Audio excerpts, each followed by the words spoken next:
ایک شادی شدہ لڑکی اپنی ماں کے پاس آئی اور کہا، میں اپنے شوہر کو اب 1 منٹ برداشت نہیں کر سکتی۔ روز روز کے جھگڑوں سے میں تنگ آ گئی ہوں۔ میرا دل کرتا ہے کہ اسے مار دوں، لیکن قانون سے ڈر لگتا ہے کہ میری بھی زندگی برباد ہو جائے گی۔ ماں نے کہا، یہ کوئی ایسا مسئلہ نہیں ہے، میں تمہیں ایک زہر دیتی ہوں، یہ آہستہ آہستہ کام کرتا ہے۔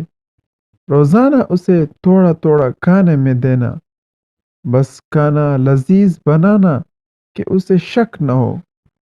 لڑکی خوش ہو گئی۔ ماں نے کہا، لیکن تمہارے گھر روزانہ جھگڑے ہوتے ہیں، سارا خاندان جانتا ہے کہ تمہاری نہیں بنتی، شک پر بھی تم پر جائے گا، تو جتنے عرصے میں یہ زہر کام کرے گا تم گھر کا ماحول بدل لو، پیار و محبت سے رہو، گھر میں امن و شانتی بناؤ۔ بیچارہ کچھ عرصے کا مہمان ہے، اس پر شک نہ کرو، بیجا فرمائشیں نہ کرو، خود کو بنا سنوا کر رکھو، میٹھی زبان استعمال کرو، تاکہ نہ شوہر کو نہ اس کے خاندان کو بعد میں شک ہو کہ اس کی موت کی ذمہ داری تم پر ہے۔ لڑکی نے کہا، ہاں کچھ عرصہ کے لیے میں یہ کر لوں گی۔ وہ زہر کی پڑیا لے کر گئی۔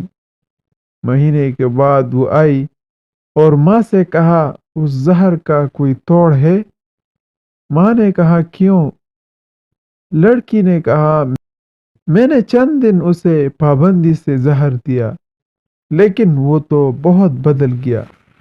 میرا اتنا خیال رکھتا ہے، مجھے اتنی محبت دی اس نے کہ میں شرمندہ ہو گئی کہ یہ میں کیا کرنے جا رہی ہوں۔